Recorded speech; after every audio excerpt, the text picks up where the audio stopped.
Today, I'm going to be sharing with you my review on the preschool curriculum that I did with my daughter this past year. A few months ago, I posted a video sharing the different things that I bought and things I was doing with her. The main things that I will be reviewing in today's video is playing preschool and the Singapore math PK level. In the video I did a few months ago, though, I do give a little bit more of an in-depth flip through and look at both of these along with other things I did and things I kind of added with it. So I'm not going to be showing you that much inside and explaining how it works as much since I already did a video talking about that. So today's video will be mostly me sharing my thoughts, how it went, my pros and cons, things I liked, things I didn't, would I do it again. I will put timestamps in case you want to skip ahead if there's one that you're more interested in than the other. So the first thing I'm going to talk about is playing preschools because this was the main spine I guess we used, or the first thing that I purchased to do with my daughter. So for context, I started this when she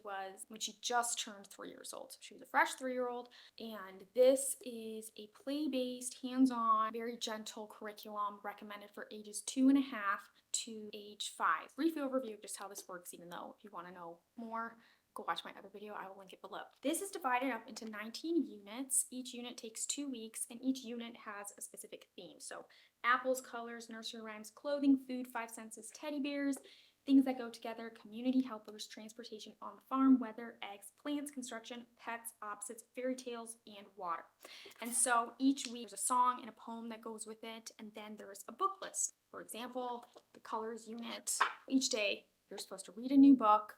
You do your song, you do your poem, you do a little calendar time thing, and then there are activities. So there's usually, I think they do like 2 activities per day, and again, each unit or theme lasts 2 weeks, and it's 19 units in total. So this is supposed to be like a 36-year traditional school year type situation. So I started this in like February, I think, and then we finished in June. So it took like half the time, which I kind of anticipated because I only spent 1 week on each unit just because I kind of felt like 2 weeks was just a little bit too much time. I felt like a little bit of overkill. Did I like this? Yes, I liked it. There were things I didn't like about it though, which I will get into. My daughter loved it though. I'm really glad I did it. It was kind of like a great starting point, kind of just what I needed to fulfill what I was looking for, which was honestly the homeschooling preschool journey with my daughter honestly stemmed from just looking for some more interesting, fun, educational things to do with her in the wintertime because we're inside a lot and there's not much to do. And I thought, well, she was still 2 at the time. She was almost 3, and I was like, I feel like we can start doing some type of preschool stuff. So that's where it stemmed from, and this was great for that. My main con for me though was I just felt like the actual content of what they were learning was just way too easy for her. So if your child knows their letters, knows their letter sounds, can count to 10 easily, then the majority of the activities were way too easy for her. I honestly think age 5, like I feel like in a 5-year-old, this would just get really boring for them. I don't know, I don't have that much experience, but that's just my personal thoughts on it. There's lots of like sensory bins. It's just lots of like counting, sorting things by color, size. Yeah, I don't know. And so although my daughter loved it, I actually did not really do most of the activities in here, especially like by the halfway point of this. I was really just using this as like a opener for our day where I would do our calendar. We still had that topic we were talking about, and we would do the song and the poem, and then I would kind of just either make something up, or we wouldn't really do an activity. We would kind of just move on to like a workbook thing like this, or like a handwriting thing, because I found quickly that my daughter loves like worksheets and she loves like the workbook element. One thing about this, the only like worksheet element that comes with it, because this is a digital PDF by the way, that's the only way you can purchase it. So it comes with these printable letters. Let me show you. So these are, oops, they're kind of falling. For each unit, there was about 1 letter per unit. Sometimes there were 2 letters. And on one of the days in those 2 weeks, you decorate the letter. And so, for example, this was kites, K for kite, so we put kites on it. And then I also added in, so I put them in this binder with these clear protective sheets, and I found these free like letter treasure hunt worksheet pages, online, where they have like these kind of alliteration stories. So this has a lot of K's, and so for each letter she would also have to circle all the K's. And so she loved doing the letter and finding the letter, and so she wanted to do that every day basically. And so I actually didn't end up even doing all of the units in here. I think there were like 2 or 3 that I ended up not doing at the end just because I honestly got just tired of trying to figure out other things to do after we did our song and our poem, and I kept just doing the letter craft. Even if it was a letter you weren't supposed to do that week, I would just move ahead, do that letter, and I would like make up like, oh, L is for leaf, even though I don't know, it was like in the plants unit or something. Anyways, I'll kind of just make it work. And so we were doing the letters at like a rapid pace compared to what you were supposed to. So we ran out of letters. And so I just kind of called it done. Also, she obviously can't read now, so she doesn't know that I didn't do a lot of the stuff in here. She just thought she loved whatever we did. She thought it was fun. She asked to do preschool every single day. Definitely my #1 pro, I think, of this, and my daughter's favorite thing, I think, was the songs and the poems, which I actually did not really anticipate, but she loved them. She will still sing them to this day. She remembers them all. They're just cute little rhyming songs and poems. A lot of them, for the songs, it'll say, sing it to the tune of Jingle Bells or sing it to the tune of Farajaka. So you know what they are, and they're about the topic. So it's a song about apples or a poem about apples or whatever. So she loved that, and the creator of this, which by the way is a mom and a kindergarten teacher, so you can tell she has a lot of knowledge about teaching this age level. But in the beginning, she does talk about just the importance of rhyming and poems and songs and reading to your child every day. And I do see how, since doing this, I felt like I did see such a large developmental leap in my daughter's language development and even like her imagination and ability to kind of play more independently or creatively. And so that was kind of some of the things she talked about in the beginning, which I thought was interesting. And I loved to kind of see how this really did kind of spark this joy for learning and just added just kind of some new fun thing to look forward to every day, where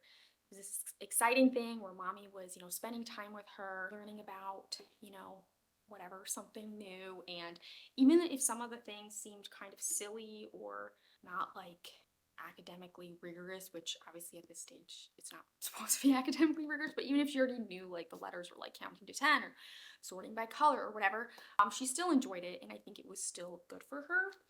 Really quick, it talks about the skills that they learn. It's predicting, recalling and retelling, sorting, number sense, measuring shapes, and alphabet knowledge. Another thing I really liked was the calendar. So we never did the calendar together every day until this, and she recommends, well, she says, you can do your calendar routine however you want, however simple you want. I made this little, I don't know what you call it, thing that she could circle the month every day, circle the date, and then on the other side, circle the day of the week, circle the season and the weather. And so she loved this, and I felt like this also was really good for her, just slowly learning the calendar, even sequencing of time. Another thing too, if you're not like a super crafty, hands-on mom, or if you're like in a season of life where you're just kind of at max capacity. I had a infant during all of this too. I got really tired of trying to go to the library every 2 weeks or whatever to get the right books. A lot of times I would go and they didn't even have the right books. They would be checked out. And so one thing I did was I would just, if I had one book here or if I could get one book at the library, I would just read that same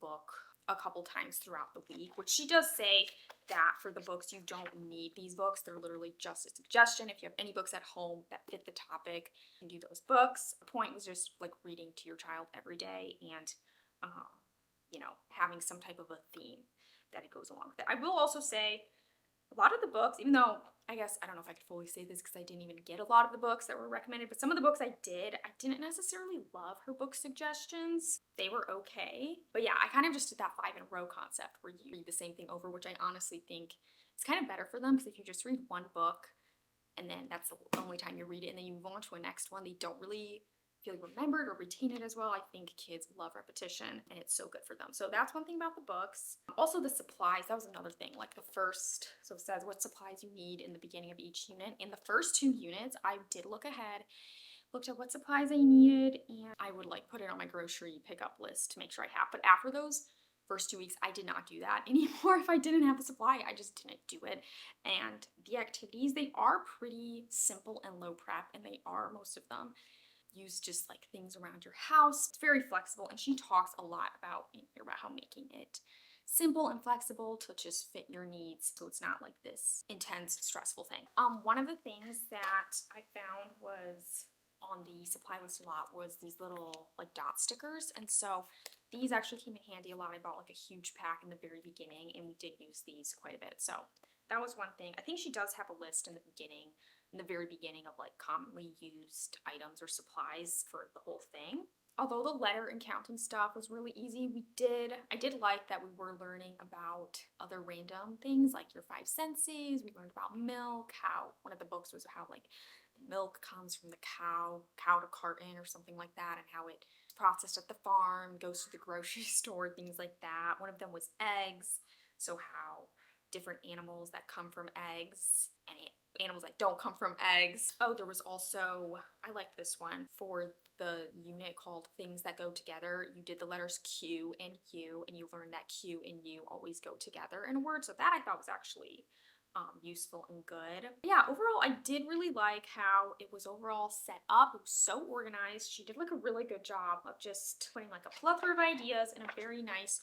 organized way. I could just literally open it up that day. It tells you, you know, what to do. And it also has like things to talk about, questions to ask. Also, it was really affordable. It was only $30, which I feel like is really affordable for something like this, especially because it is pretty thick. I feel like she put a lot in here, and I feel like especially nowadays for something that's like digital or just PDF, people will overcharge so much. And so I appreciate that. It's only $30, so I think it's a great gentle starting point if you have a toddler and you're looking for some type of structure to add to your day.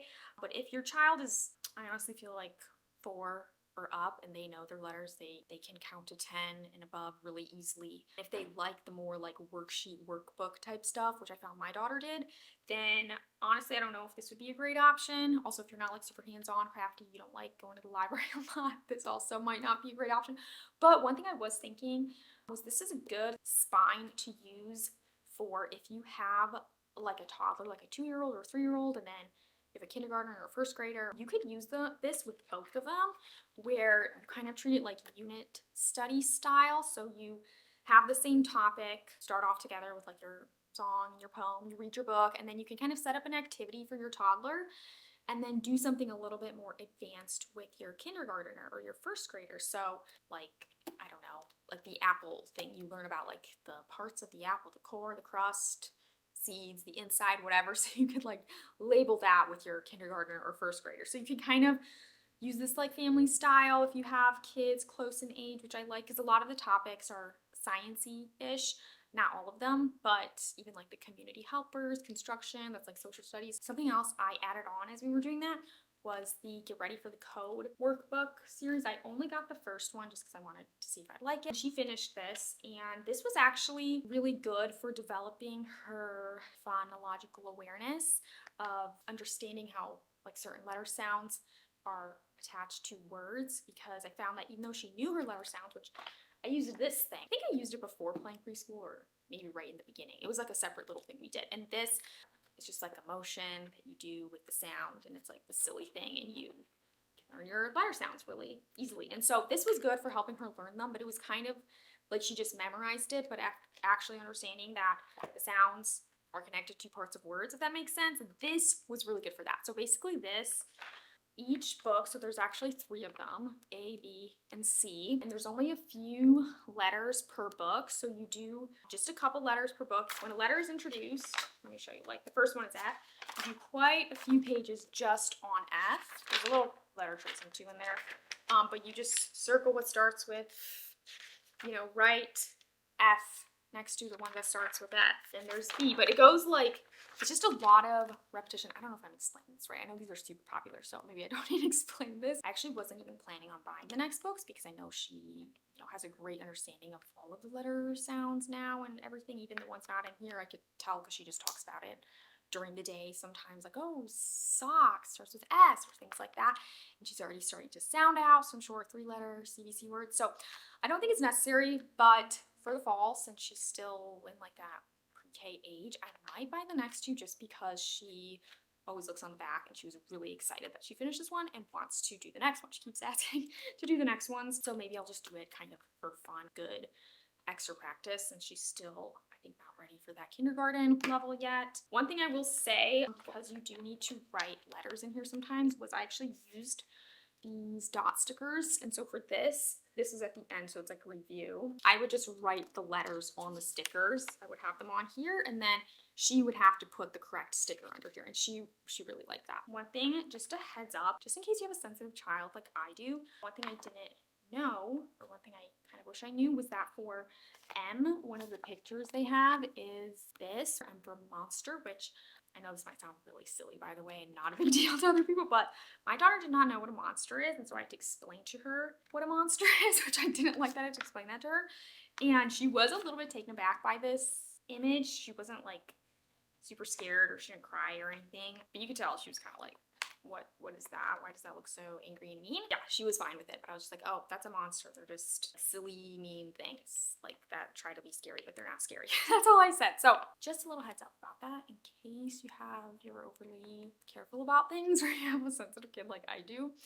Just a heads up. Will I do it again? Honestly, when I was doing it and I was near the end, I was like, oh man, I'm glad I did this with her, but I think I would definitely do something different next time. But now I'm like, maybe I will try this again with my daughter, my second daughter, when she's 2 years old, because I think, I don't know, like the activities and the sensory bin stuff, I just feel like a 2-year-old would enjoy that more. Anyways, that is that. I hope that made sense. It's not too rambly. Moving on, I am now going to talk about Singapore.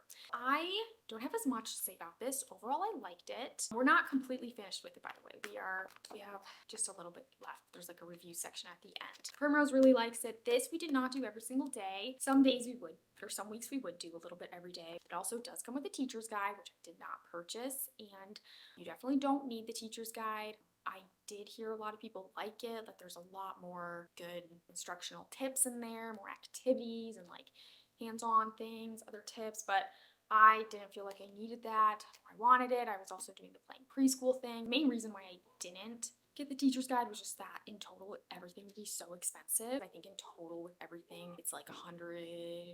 I'm not sure if that's exactly correct, but something around that, which I honestly think for like preschool math, you don't need to spend that much money at all. You honestly don't need to spend money at all on like preschool math, I think, but if it's something that you want to and your child, likes it, I think this was good. The only thing was the first books, the A books, most of it is just counting. And one thing about Singapore is that there's a lot of practice and repetition, which is good, I think, for math. I honestly felt like though with the counting, like if your child can count, then I just felt like, oh my gosh, another page of counting, another page of counting, another page of counting. It didn't bother her, which was good. But yeah, I don't know, I just felt like maybe if I did this again and I know my daughter can count well, or I know my child can count really well, maybe I'd honestly just skip the first 2 books and go to second books. Also, so she was 3 when I did this. It's probably more suitable for a 4-year-old because especially near the end, there were some concepts that were getting like a little bit trickier when it comes to beginning adding and subtracting, but she is getting it, and overall she got most of it, which I think was good. Also, I think in the beginning there was like pattern stuff that was a little bit tricky for her in the beginning, but she started to get that too. I will say the textbook, there are parts in the textbook where you can kind of tell that you would need a teacher's guide, like there's something you're more of a prompt that they're probably giving you, but because I think this is so simple in the concepts, it wasn't difficult for me to figure out. But like, for example, this is near the end, it's like adding to 5, and so there's like a picture and it usually says like look and talk, and so there's like 1 shoe off and 1 shoe on makes 2 shoes in all, and so there's different objects, and so I'm kind of just assuming, oh, let's talk about the different objects, and oh, how many cars are there all together? There's 2 cars on the table, 2 cars on the floor, things like that. You could also get away with not having the textbook, I will say, if you just want the workbook element, but I did like the way the textbook kind of set up the introduction to the topics. I don't know if there's anything else. I don't think I will be using Singapore dimensions for her kindergarten just because it is really expensive, and I think for especially kindergarten, which is really simple, I just don't want to spend that much. I was thinking maybe don't get the teacher's guide, but I don't know, I feel like at least for kindergarten maybe I should get the teacher's guide for her homeschool curriculum, just because although it's kindergarten and it's probably really simple, I just want to make sure I'm not like missing anything.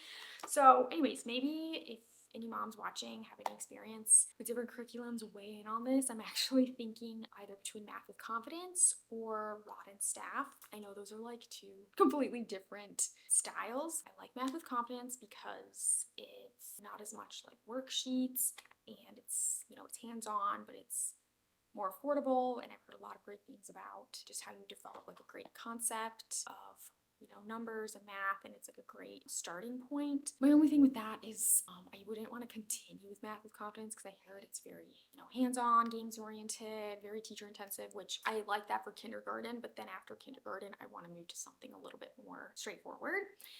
In the Rod and Staff, I'm looking to Rod and Staff because Memoria Press uses Rod and Staff, and I'm looking into using parts of Memoria Press for her kindergarten. And I know it seems very different from Math with Confidence because Rod and Staff is like very traditional, procedural, black and white. I do really like the Singapore method. I've heard so many good things about it, and I understand why people like it. I think I will move back to Singapore maybe in like first grade or something. But yeah, I don't know. So Rod and Staff, Math with Confidence, I don't know. Let me know what your guys' thoughts are if you have any. But yeah, I've been talking for a really long time. So that wraps it up. I hope that made sense. Overall, I'm glad we did what we did. We liked it. There were, different pros, different cons to things. But yeah, comment below if you have any thoughts, if you've tried any of these, if you've tried something else. Thank you so much for watching. Don't forget to like and subscribe so you don't miss any future videos. And don't forget to leave a comment below. Bye!